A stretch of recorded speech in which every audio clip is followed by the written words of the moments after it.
Voici la suite de l'explication pour l'activité 8.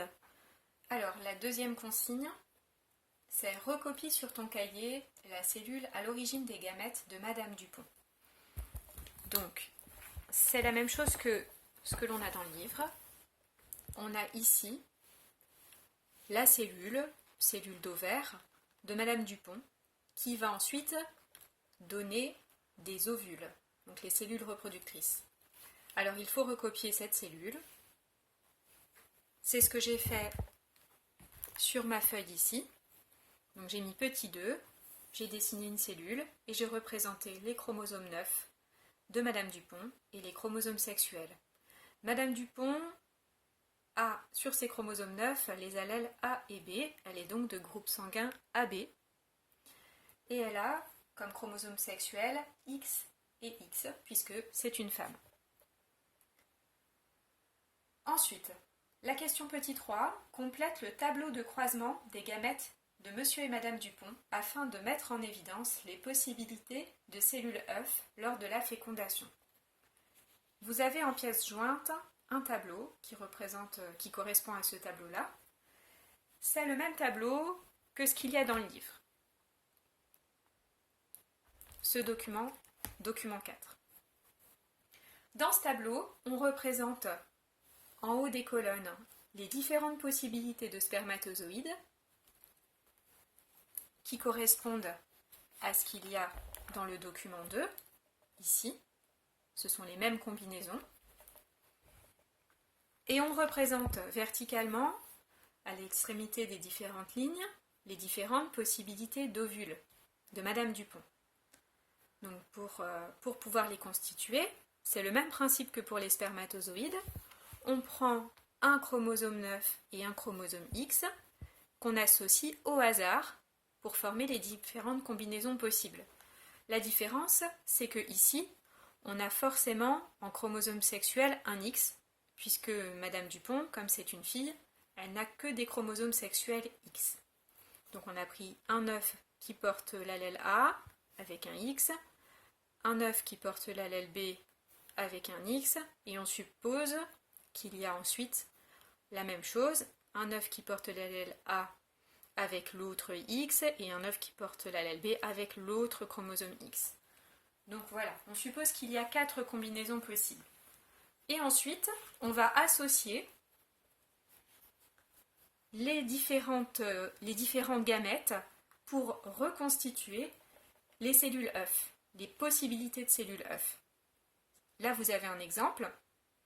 On a pris ce spermatozoïde, cet ovule, et on a additionné les chromosomes 9 et les chromosomes sexuels pour représenter une cellule œuf issue de la fécondation de ce spermatozoïde et de cet ovule. C'est marqué là, cellule œuf formée par les deux gamètes.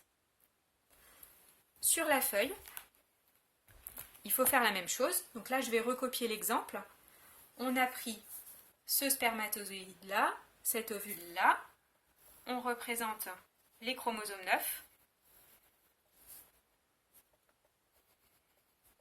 avec les allèles. Ce chromosome 9 qui porte l'allèle B, celui-là porte l'allèle O. Je rajoute les chromosomes sexuels qui sont X et X.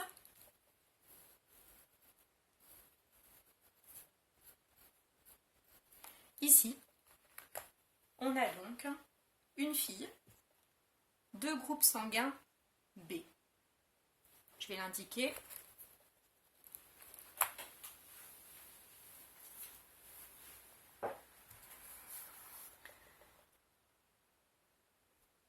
Une fille, je représente comme ça, et de groupe sanguin B.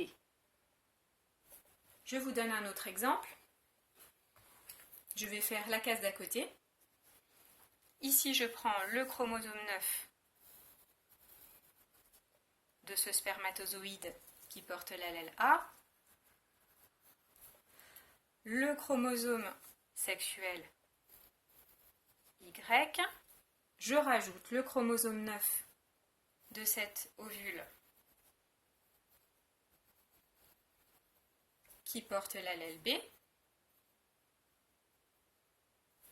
et je rajoute le chromosome sexuel X de l'ovule.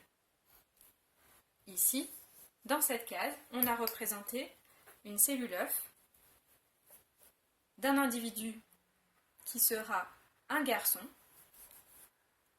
puisqu'il y a un chromosome Y, de groupe sanguin AB. Et ainsi de suite, alors vous devez compléter toutes les autres cases sur le même principe, en additionnant les chromosomes. Et ensuite, vous devez indiquer si c'est une fille ou un garçon et quel est le groupe sanguin. Lorsque vous aurez terminé de compléter tout le tableau de croisement, vous pourrez répondre à la question 4. Monsieur et Madame Dupont peuvent-ils avoir un garçon de groupe sanguin A? Vous verrez si parmi toutes les possibilités, vous avez des cas où il peut y avoir à la fois le sexe masculin, donc un chromosome X, et le groupe sanguin A. Si jamais vous avez AA ou AO. Ça, c'est un rappel par rapport à l'activité 7. Voilà, je vais vous laisser compléter votre document et je vous mettrai ensuite la correction, mais ne regardez pas la correction avant d'avoir fait le travail et d'avoir complété le tableau. Il vaut mieux essayer de le faire soi-même, de comprendre et ensuite de regarder, de vérifier avec la correction.